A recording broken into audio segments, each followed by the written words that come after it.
Commit a parking contravention in the UK and you could well receive a ticket. But whether it was issued by a private company or a local council will make a big difference to how the fine is enforced and how likely you might be to receive a county court judgment, also known as a CCJ. If you received a ticket from a local council, then you'll have received a penalty charge notice, whereas an offence on private property will see you issued with a parking charge notice.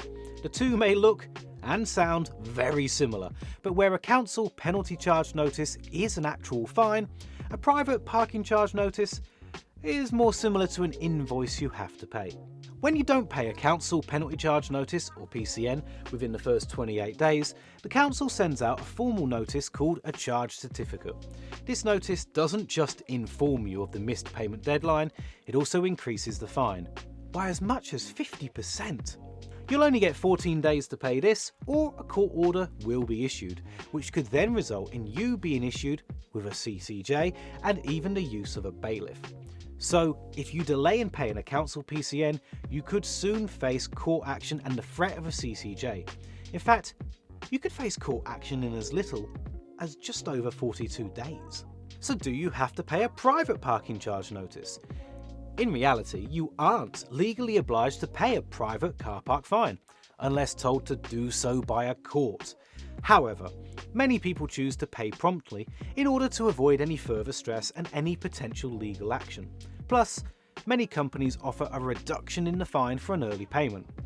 If you don't pay a private parking ticket, it's highly likely that the company will send out payment reminders, add late charges, or threaten legal action, but in reality, there's nothing private companies can do to collect the money unless they take you to court.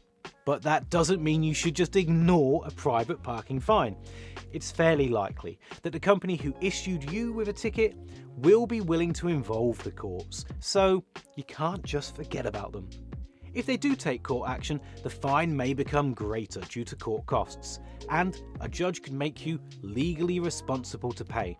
And yes, you may also be issued with a county court judgment. Ignore that, and you'll very quickly hear the sound of a bailiff coming to knock on your door.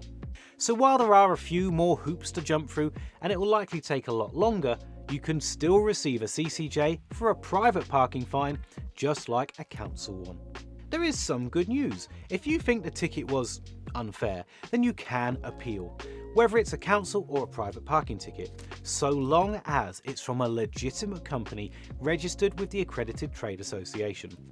Private companies not registered cannot ask for your address from the DVLA, which means you'll never hear from them again, unless you write to them attempting to make a payment.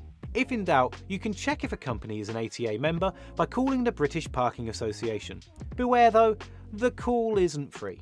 Some online forums suggest that drivers should just ignore not only illegitimate fines, but also ignore legitimate parking charge notices, suggesting that they simply won't take legal action. Sometimes they can be right, but it's a risky strategy.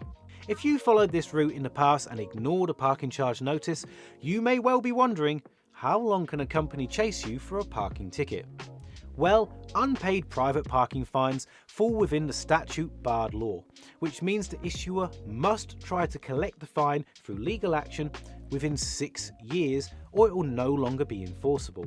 So if you got a parking ticket and then heard nothing about it again for 6 years, you're probably home and dry.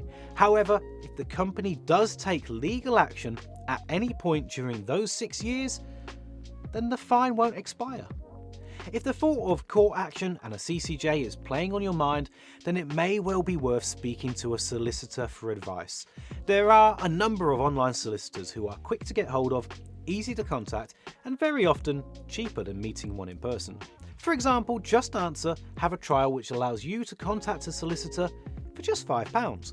My colleague saved over £270 on a parking ticket using their service. There's a link to JustAnswer in the description, and if you use that, you'll also be supporting Money Nerd, so thank you.